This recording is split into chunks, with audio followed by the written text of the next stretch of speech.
can go ahead and start it.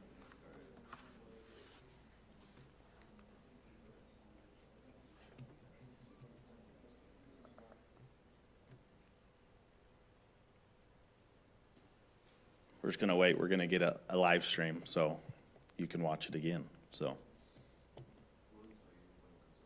I think so. You're good. It's live over here.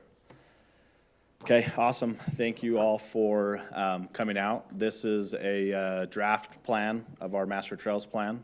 So we're excited. We have Avid here, and I'll let Jay introduce his team here in a minute. My name is Logan Miner. I'm the Parks and Rec Director here in Mapleton. I've been here for about 5.5 years. Been in the Parks and Rec field for about 10.5, will be 11 this year. So we're really excited about this project, and we're hopeful to get good feedback tonight. And then it'll also be for your neighbors and friends that aren't able to come. Please, there'll be a link afterwards. Feel free to share it, and we'll get as much feedback as we can that way. Just a couple housekeeping things from our side. This is just a draft plan, so as far as building out the trails and what that looks like, that's going to take some time. Obviously, we're all eager and ready to get it as soon as it's adopted and ready. But just know that this is something that we're planning for the future, and so obviously we'll work as quick as we can to try to get as many of these established and going as we can. And then as we go through the presentation, it'll be about a 20-minute presentation, just kind of going through the draft plan. Save your questions for the end, and then we'll leave about 10 minutes or so for any of the questions that we want to answer here, and then we'll move into the other room. So Sean Conroy, who is our Community Development Director and Assistant City Manager, has also been helping with this project. He had some other commitments tonight, so he was not able to be here. And then I'll turn the time over to Jay and let him introduce his staff, and then we'll kind of go from there. Yes, sorry. So we did, one of the emphasis that we thought on this project that we needed was to establish a committee. And so in the early stages, we were able to do that. We have Theron Garrett and Casey Beck, who are two of our city council members that sit on as our committee. And then we have Tyler Shepard, Lane West, Craig Lamont, and Kerry Griggs. And each one of them kind of represented a different demographic from a trail user standpoint. We tried to identify people in the community that had, whether it's equestrian, the hiking, the biking, general leisure. We tried to identify people that we felt were able to help on each of those fronts, and they've been great. Their feedback and their ability and willingness to serve, we're very thankful for them. So, yeah.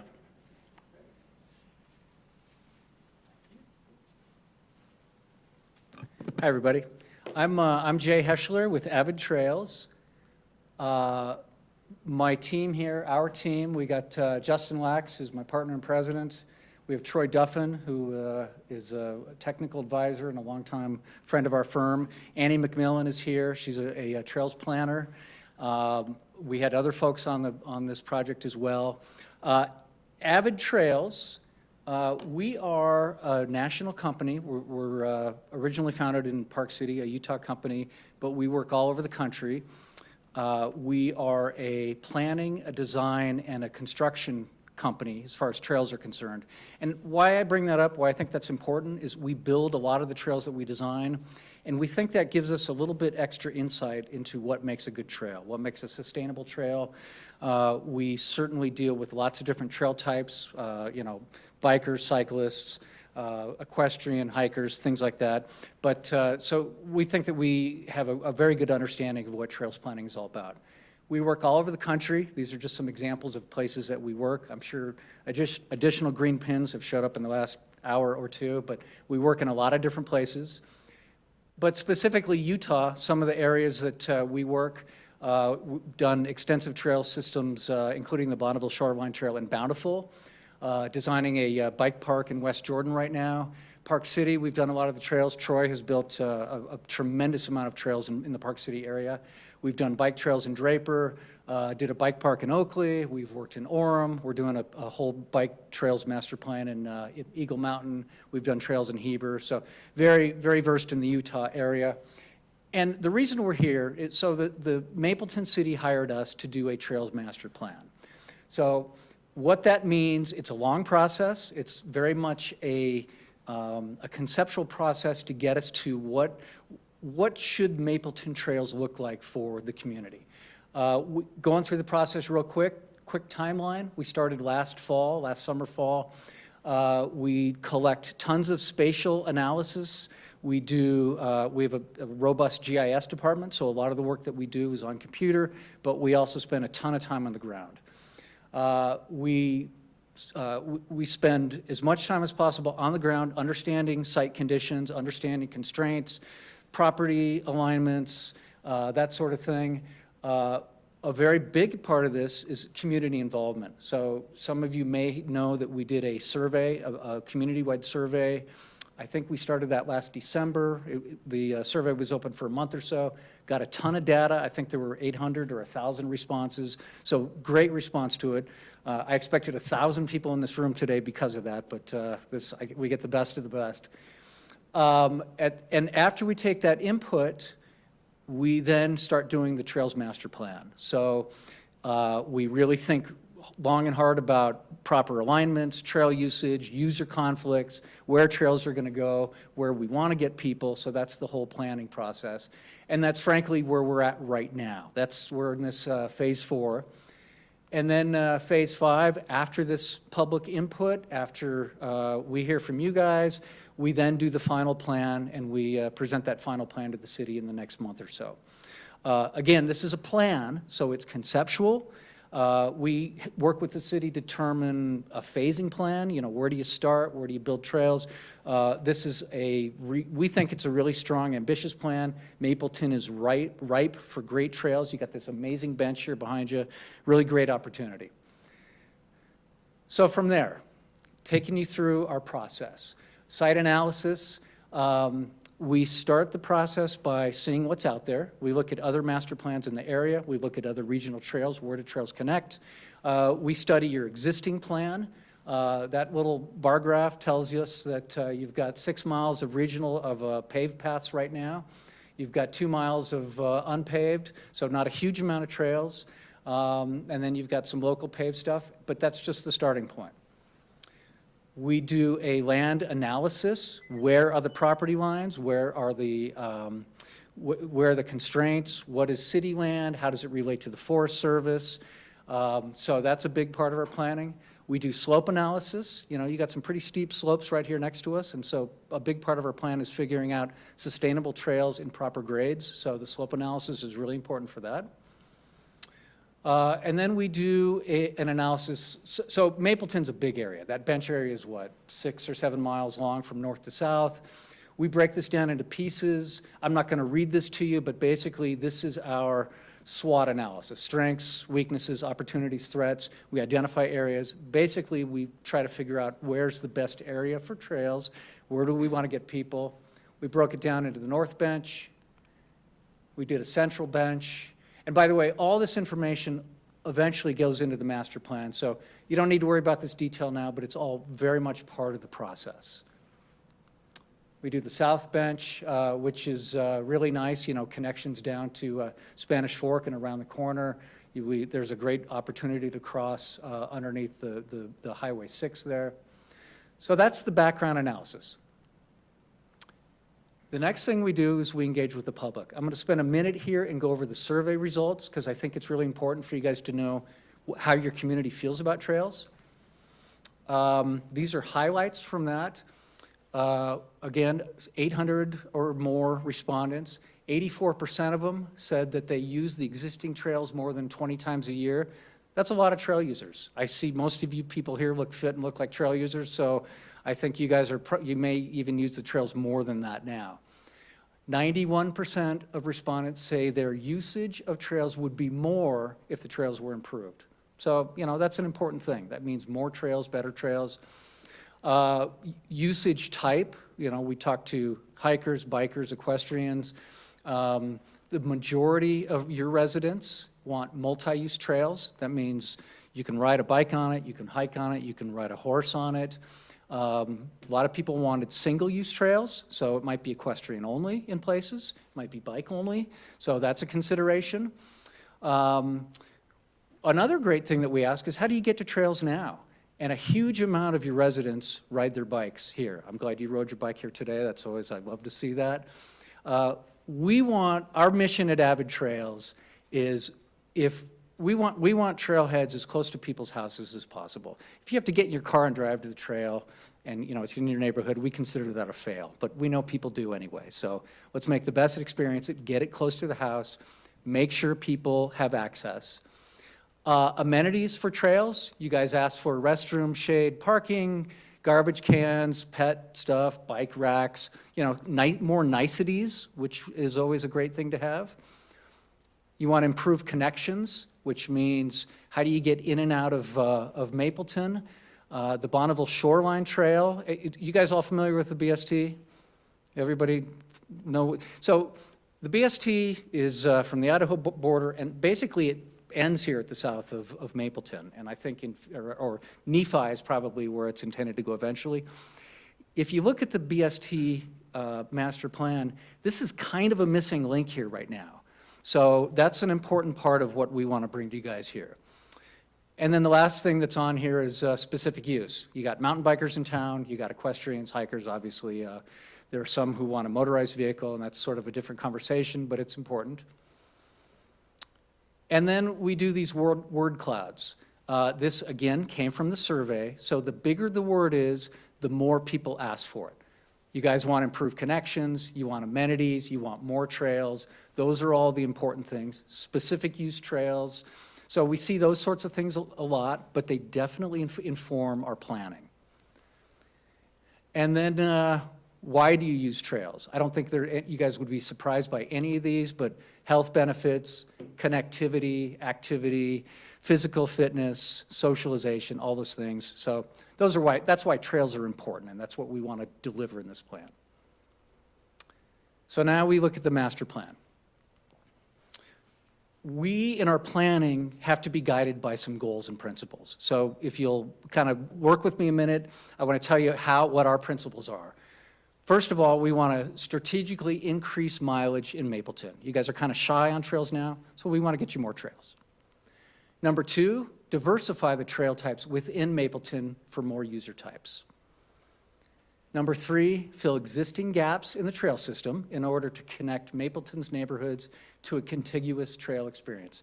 You guys have a lot of gaps. I'm sure bike lanes are a big gap here in town. We looked at bike lanes, but we certainly looked at nature trails and paths as well. We want to identify new trailhead and access points in town, so an important part, how do you get to these trails? We want to create regional connections from Mapleton to the mountains to the east. You have an enormous resource with the U.S. Forest Service, so we want to make sure that you guys can get access to those areas. And then lastly, we are hoping to define a new BST alignment that is more in keeping with the character of the overall BST plan. Right now, in the plan that takes the BST kind of through town and on your little canal path, and we'd love to find a BST alignment that's more in keeping with the actual character of what that trail's supposed to be. From here, our key strategies, we want to connect important areas within the city. We want to improve bike lanes. We want to prioritize connections between schools, parks, and other civic things. I mean, this is an important connectivity tenet. We want to create a variety of trail experiences. I think one of the interesting things in our planning is we like to create stacked loops. And so what that means is rather than a long out and back trail and you turn around when you're halfway with, when you have to be home, we like to create options of loops. So if you have 20 minutes, you take this loop. If you have an hour, you take a bigger loop. If you have 2 hours, you take this big loop. So that's an important part of how we look at things. We want to identify the trailheads and locations, as I mentioned. We want to maximize potential for destinations. Again, the Uintas are right here. You got Spanish Forks Peak, you got Esser Peak, you got lots of great opportunities. We want to get your residents to those to the extent that they want to do it. We'd like to create a great mountain biking experience. We got a lot of mountain biking responses on the survey. We know mountain biking is a huge thing here in Salt Lake City and Utah. So we want to provide an experience for mountain bikers that doesn't conflict with other trail users.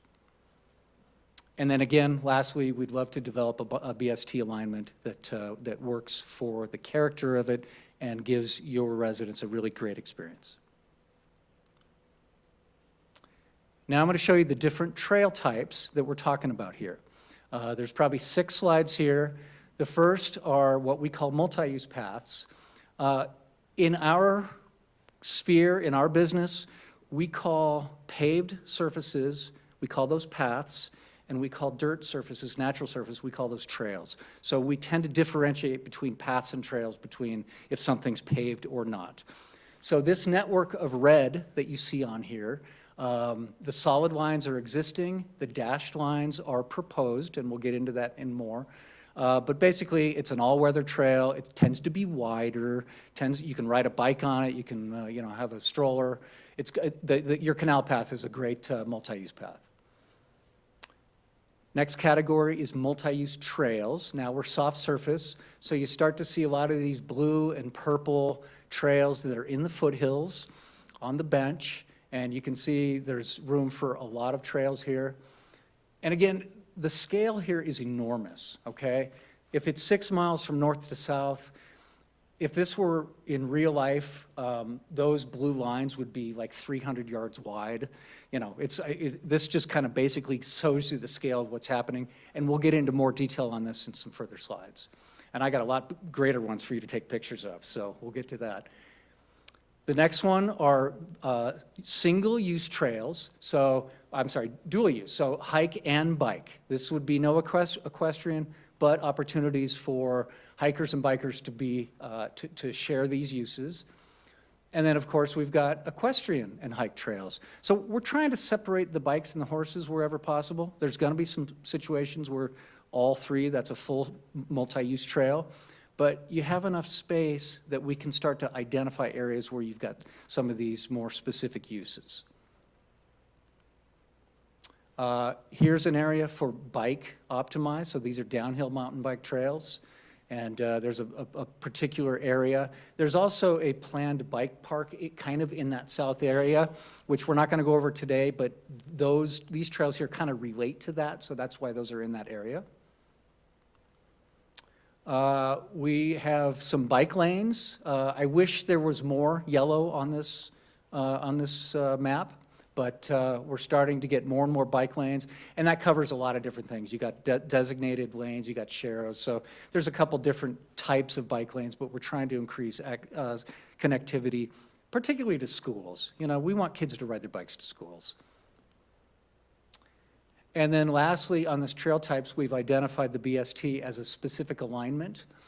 The original intent of the BST was to follow the ancient lake bed, the Bonneville Lake, bathtub ring, if you will. That was the idea. That's not always consistent throughout the Salt Lake City Valley, but we try to respect that. So we've moved it uphill.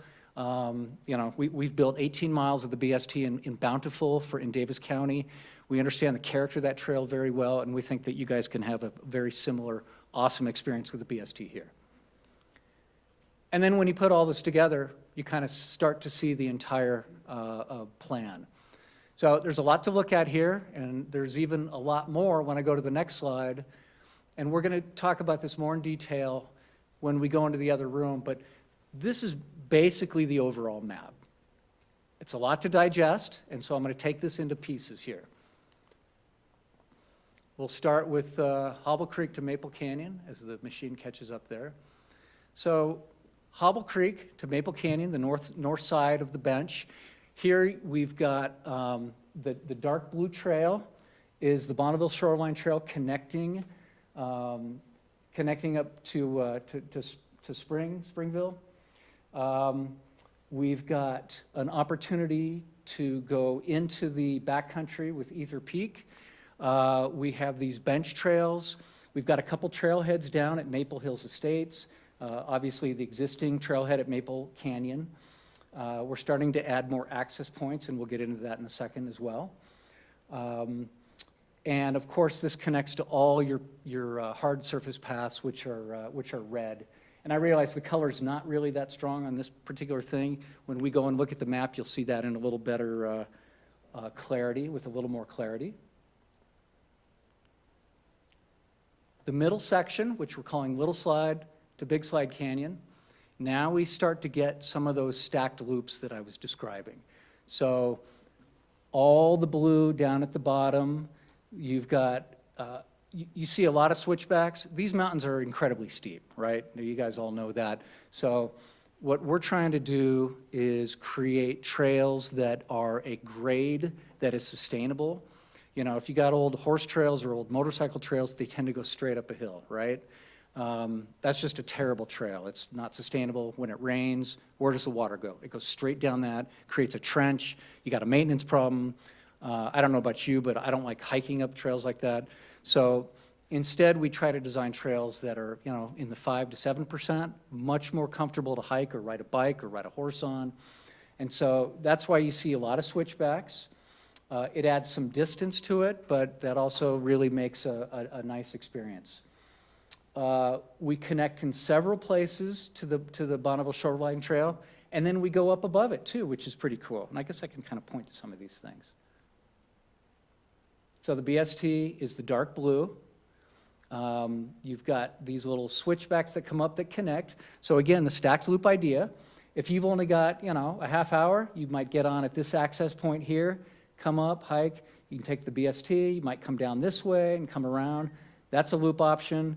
You got another one. You can, and if you got more time, you can start kind of stacking these together and really have a lot of really nice options.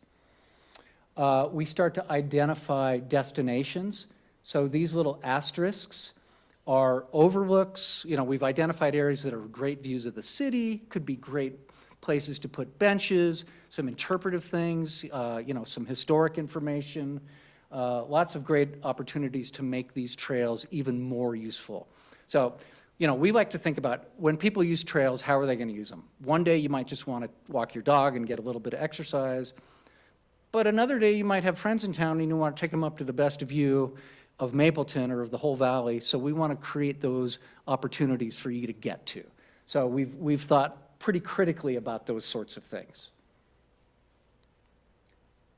And now we head south. And by the way, just to kind of orient you, I should have pointed this out. This little inset map, right now we're looking at this area within Mapleton, the whole sort of shape, that's Mapleton. We're looking at just this little inset here. So here now we start to get into some of the bike trails I was talking about. Again, the dark blue is the Bonneville Shoreline Trail. This red trail is your current canal path.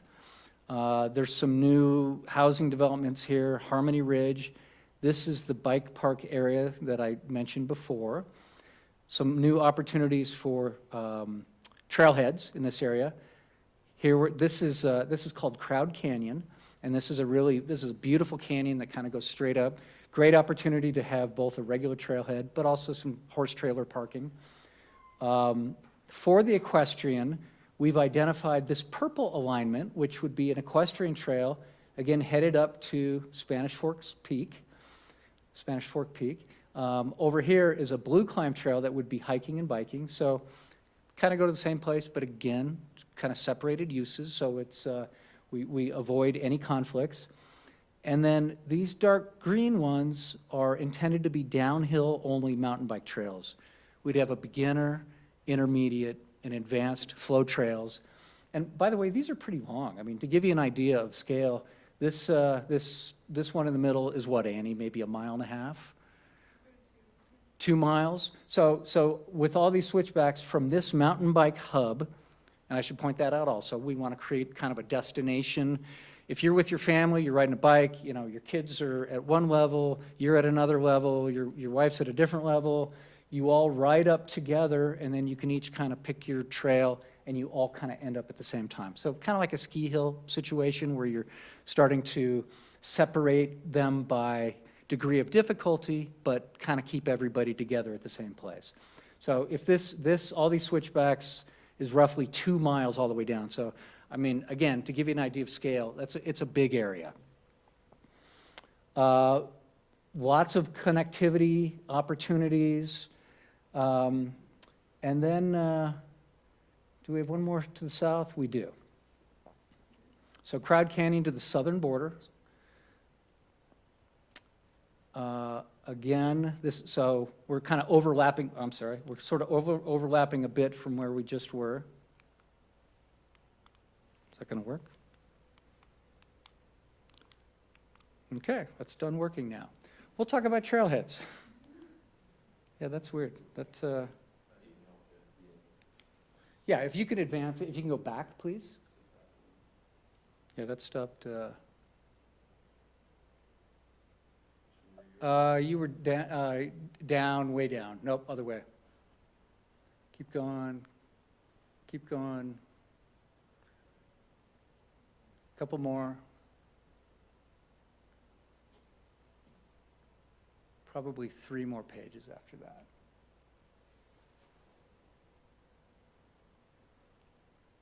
And I swear we did more work than just these white pages. Huh.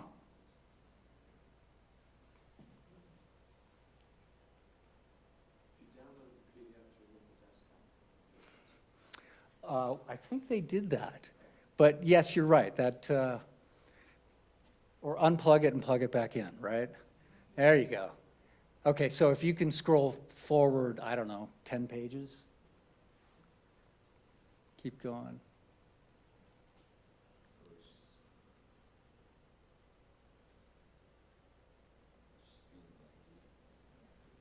Okay. Yeah, let's go to here. Well, actually, if you can back up 1, that's exactly where we left off. Yep, okay, southern border. I'll just point out a couple things here. Again, actually, I think the battery on this died is what happened. No, that's working.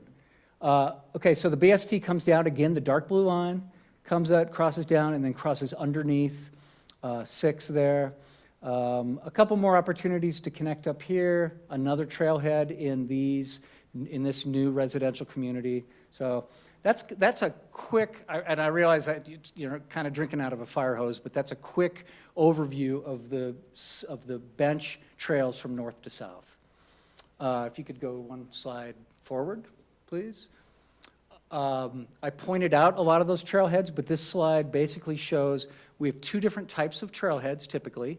We've got a major one, a primary one, and then we've got a smaller one that's we call trail access points. And the difference is, you know, the bigger ones are a little more amenitized. You might have a restroom, might have water, shade, meeting place, certainly maps, certainly, you know, trail rules and things like that. Places to park, there'd be ADA parking, that sort of thing. And those primary ones would also be for the equestrian, so areas that are big enough to turn a trailer around.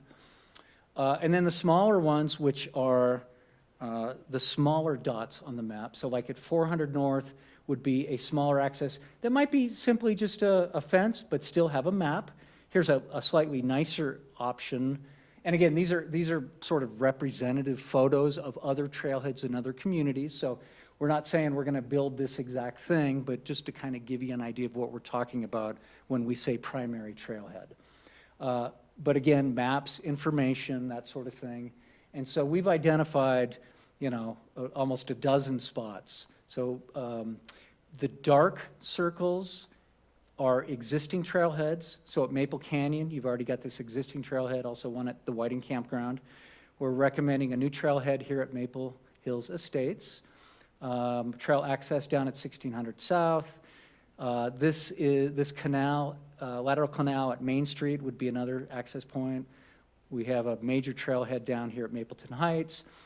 Another big trailhead, sort of on the scale of Maple Canyon, again for equestrian and trail and hikers. This is that bike park location, and then down here at Harmony Ridge, and then one more down here at South Mapleton. So a lot more access points than you have now. Can you advance 1, please? And then just a little more detail on the destinations that we described. We have not designed any of these destinations, but we want to give you an idea of what they could be. On the very simple side, it could be a bench.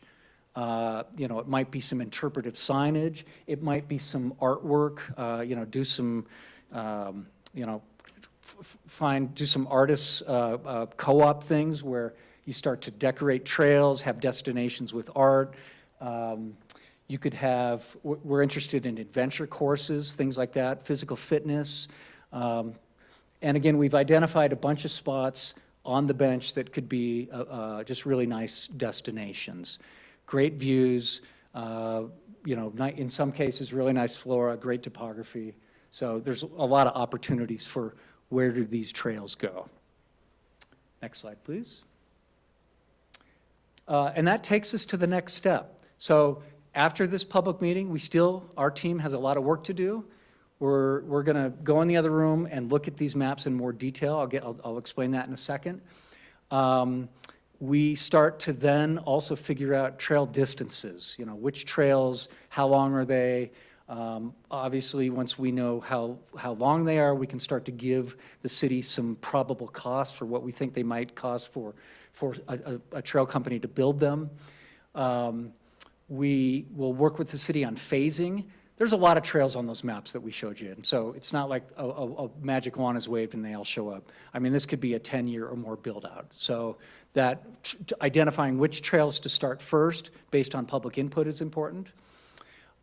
We then deliver the master plan, which is a pretty robust document. It's a public document, and that guides your trail implementation for the next, 10 years or so. So that's our plan. As I said, we're still in the public input phase, which is where we're at right now. And then next slide, please. So what we'd like to do, we're going to take 10 minutes and answer any questions here right now. But what we're going to do is go in the next room, and there's maps that are very large, printed on tables. And what we'd like to do, there's a bunch of Post-it notes. We'd love you guys to look, ask questions, and we'd love to hear what you like, what you don't like. Is there something we're missing that you wish the plan had? And then an opportunity for general comments. And there's two ways that you can give us this input. There's going to be sticky notes that you can take each of those categories and stick them on a board. We'll take those back with the city and put those into the public record. But we're also going to give you a QR code, and you can answer these same questions on an app that, if people aren't here, if you don't want to write on a little sticky note, you can just write it on your phone. So we really encourage you to participate and tell us what you think. So now I'll open it up for any questions. Again, I know it was a lot. I know I probably talked really fast, but hopefully there were some things in there that you saw that you can identify with. So does anybody have any questions? Yes, sir. I spent a lot of time around Crowd Canyon, and I'm wondering if the Forest Service is involved. Are they on board with these plans up there? The trails look beautiful. I'm very excited. So the Forest Service has not been involved with our planning at this stage. We work with the Forest Service a lot, and I might even dish this over to Troy and Justin. We work with the Forest Service down in Bountiful. We're very friendly with them. We kind of know how they work. But I think, if I'm not speaking out of turn, I think typically Forest Service, they like access.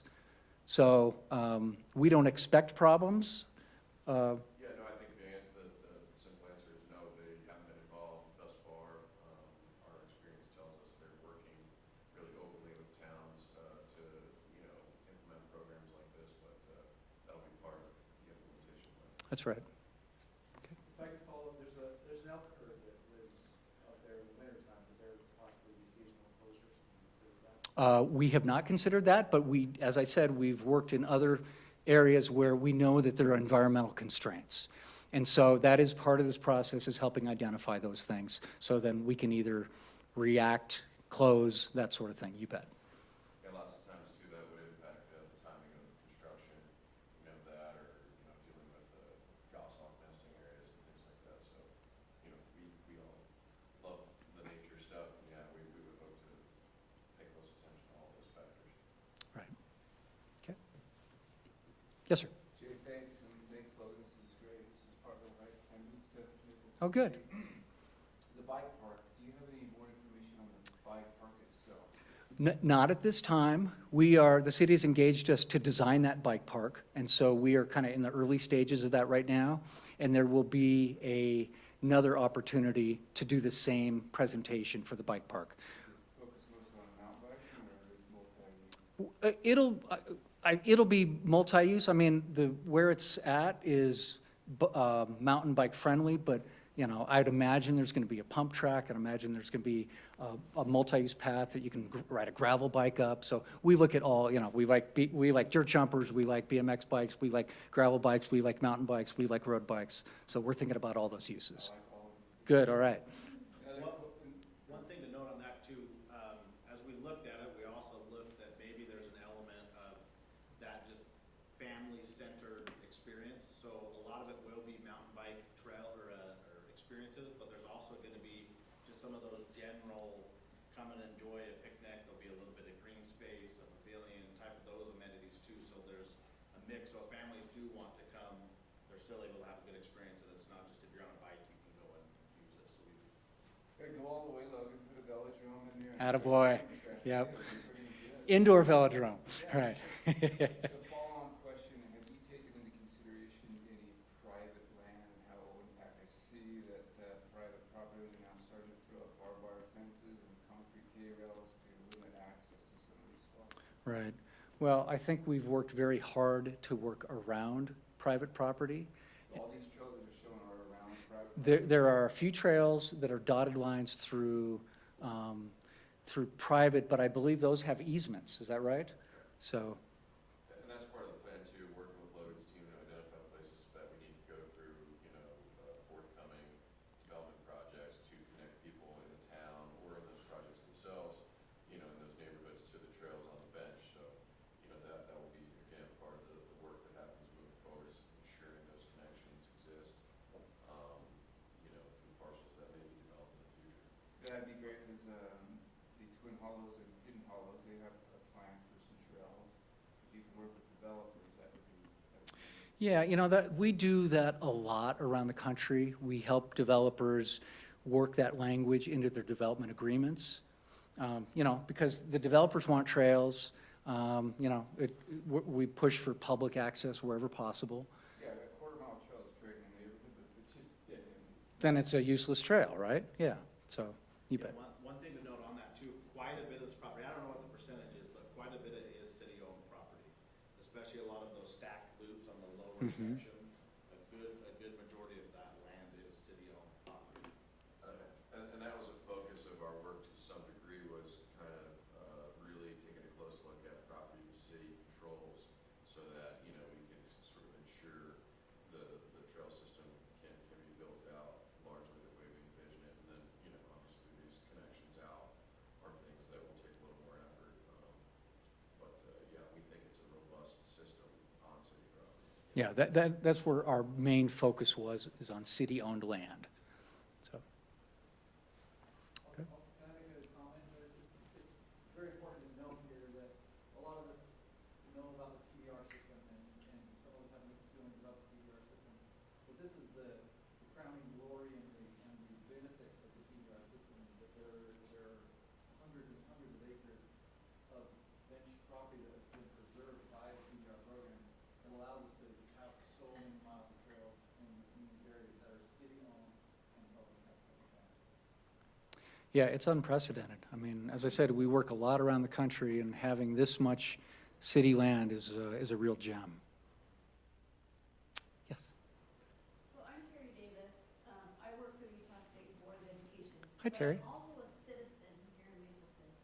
So I have lots of interest in community trails down by the schools because, you know, I'm over PE at the state board, but also I have a strong interest because I'm a backpacker, hiker, Nice. and so I enjoy the mountains so much and the deep trails behind the mountains that, you know, are on what you have posted up there. But I'm interested in, has funding been accessed through the DNR and some of the agencies that are at the state to support the trail system so the citizens of Mapleton don't have to bear the whole brunt of paying for the cost of the trail? Right. I'm gonna, yeah, no, that's a great question, and obviously we're looking at all avenues, and I would like to say that all of those resources we've explored. Obviously, I'd love to connect and make sure if there's any Jay, that we're missing, that we're aware of, but I would like to think that we're out on the, excuse me, on the forefront of that to help. Been very close, obviously, with the new merger of the state into the Utah Outdoor Recreation Department. A lot of funding and grants that are through that. One of the reasons why we solicited Jay and Abbott to get this project done was we feel like having that plan really helps have a strong case for that funding. So it was really important to get a nice solid plan in place and then be able to secure and go after those funding. So that's been a question and has definitely been there, from the get-go. So that's a Yeah, and as you might know, a lot of those funding sources are tied to projects that are shovel-ready, what they call shovel-ready. And so having the plan in place gets you that much closer to that sort of grant funding. Awesome. I would love to partner with you. Nice. Yes, sir. Regarding the Bonneville Shoreline Trail, is there an actual easement in place for that? There is not. There's not an easement, but we are going through city land, which requires no easement. And so there is an area on the north side that requires a little bit more study that we've got to figure out, that's off city land. And so, we basically identified the most sustainable trail route. And then, so, that's going to require a little more study to figure out if that is completely feasible. Yeah, I mean, even though we live right on the base of the mountain, there's like very few spots where you can actually access the entire front of Spanish Fork Peak. It's all either being blocked or just inaccessible. Well, and hopefully some of those connection points that we showed you solve that. We're recommending trail alignments that really concentrate on on connectivity from Mapleton City. And so that's precisely the thing we're solving for. Just a side comment on this, with the governor's announcement just recently about the desire to connect the entire state with a trail that's contiguous, Mhm. its timing is perfect for this. In fact, you'll see Thursday, there's an event at Redwood Garden where the governor's going to announce more about his trails program. So we're like right where we are. That's awesome. That's great timing. Nice.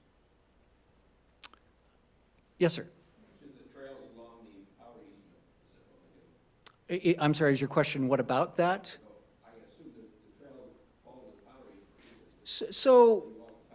So we've identified that power easement as a dirt road. It's already there. It's certainly usable. We've added additional trails that are more of a natural trail experience, narrow. That thing's a utility road, right? So, and again, it's there. People can walk on it if they want, but we're trying to give you something that's a little bit more of a nature. Exactly, right. So, I'm sure people love to walk under the power lines, so we try to make a little bit more natural experience. Yeah, that's where barbed wire fences and all that stuff. Well, that's a great point. I mean, and that is something, in fact, please, when you make your comments, put that into the public record, because that's something that the city will look at. We'll look at it with them as well. So that's excellent input. So. You say you look for sustainable trails. Sustainable is a word that just gets thrown around. What do you mean by sustainable? You look for sustainable trails. So to us, as trail builders and planners and designers, a sustainable trail is a trail that, well, first of all trails need maintenance. All roads need maintenance. No matter how well a road is built, it's going to need maintenance over time. All trails need maintenance, but a sustainable trail is a trail that manages water and wear as best as it can. So in our business, water's the enemy of trails. I've described the fall line trail, the steep trail. That's where water goes. That's what creates the trench. We work on a more natural grade, a more gentle grade, and do things like drains, grade reversals to shed water quickly. So to us, that's proper trail design, and thus makes it more sustainable over time. Less maintenance, longer lasting, that sort of thing. Do you develop an operation and maintenance plan post-installation of? We certainly can, yes. That's not part of this particular scope of work, but we can definitely do that, yeah. And Logan, this is just a suggestion, as part of the contract to whoever's gonna build the trail, there should be some milestone payment and made not until after silt fences are removed. So I use the trails a lot, and there's a lot of silt fences that are left, and it's ugly, and it's not good for animals. If you go from South Maple to the States, along the path to the dead end, there's a lot of silt fences that are left, and so the contractor should be held accountable for removing them. Yeah, absolutely. Right. Okay. Yeah, in fact, we try to have even less impact where you don't need a silt fence. So, yep, wattles are great, yep. Well, no doubt, right. Yes, sir. Just off of his question, it seems like there needs to be some kind of a community trails group to work on maintenance ongoing, so that probably needs to be on your agenda to form a group of volunteers. Yeah, I think, Go ahead, please. so Logan and I were talking about this earlier. So in our plan document, we'll make recommendations on how the city, might structure, an actual city department program over time to address the needs, and then, probably there's a sort of volunteer community-based, component of that. But, yeah, we're well aware of it. Our plan may not go, super deep into it, but it will certainly make it clear that, resources will be required, in time to make this thing work. Yeah. Mapleton City is a great community, there's a lot of people that want help, they just need to know what to do. And Right. an operation maintenance plan is helpful. Well, that is something that if the city's interested in engaging us, we can definitely set up a volunteer plan. We can lead volunteers, teach them what to do for trail maintenance. And again, we just find Utah in general is very volunteer friendly. And so, you get a bunch of scouts, you get a bunch of mountain bike riders, you get a bunch of, birders and hikers who love the trails. And honestly, those are your best stewards, right? I mean, the people that use the trails want them to be in good shape. So you do 3 trails, volunteer days a year, and you get everybody out and give them some peanut butter sandwiches and teach them how to do the work. And it's a great event. And on that note too, I think as we've talked internally, obviously, anytime we can get volunteers, we're anticipating once this plan is ready to go and build, that we're almost gonna have to like turn away people from helping build them, which then we can use to help make our grant applications stronger because we can use those as matching portions. So those are all things that we've taken into consideration, and these are just step one in the public engagement side. And then we're very hopeful and eager that once we go to building them, once we have a good, sustainable plan to build them, then solicit to the community, and we're ready for it. So it'll be great. Anybody else? I'll ask one more. Sure.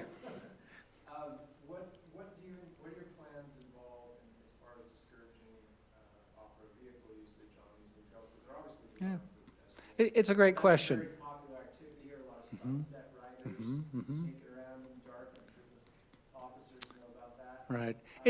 What do you guys do to discourage that from these? It's a great question. There's signage, social mores, peer pressure. I mean, short of having an enforcement crew out there, arresting people, it's a tricky thing. I'd even like to maybe ask Troy, the BST that we're doing in Bountiful, you're not supposed to ride a motorcycle on there, and yet you still see them on there. And usually they get real guilty when they come up to a hiker, and it's like, I know I'm not supposed to be here. So, Troy, what's the best way to keep those people off? For users,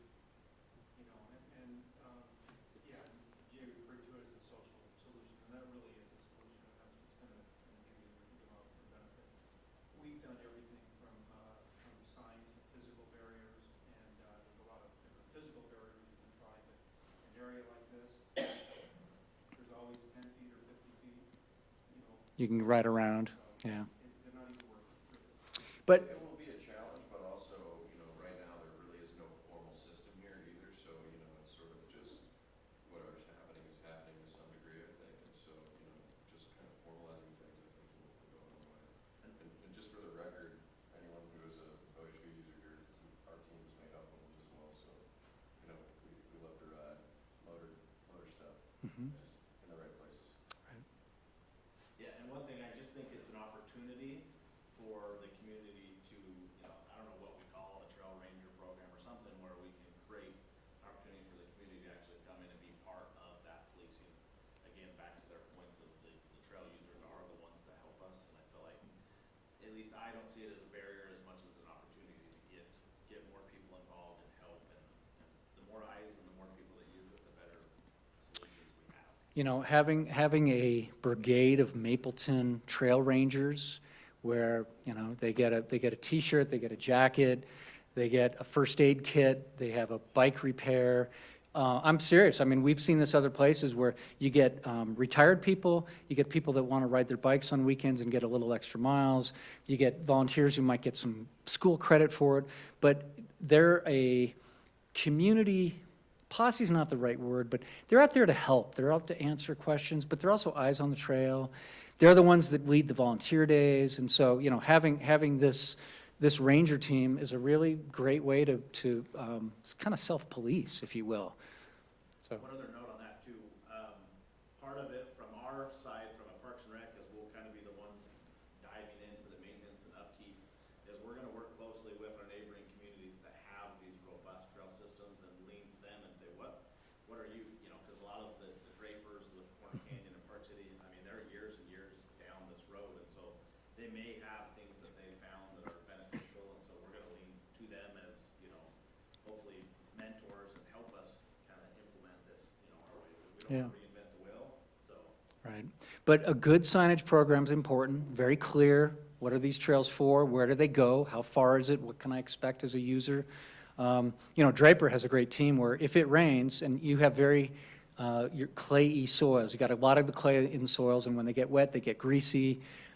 They get ruined when you ride a bike or hike on them. Draper has a team that every time it rains, they go up and they close the trails. And so, that's probably a financial commitment that you guys aren't ready to do, but maybe, there might be an opportunity for that. But again, it's etiquette, and the more people that use the trails, I think the more people understand how you use them and what you should and really what you shouldn't do.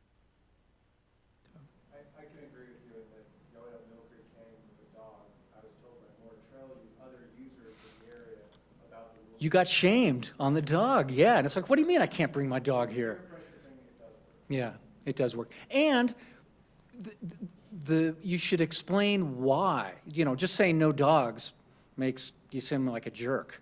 But if you say, no, the dogs actually disturb the wildlife, or they disturb the watershed, and you explain that process, then people say, oh, okay, I get it. Maybe I shouldn't have my dog here. I got 40 other places I can bring my dog. So, and I'm a huge dog guy. So, but I understand situations when you got to do that. Okay. Anybody else? All right, let's go look at the maps.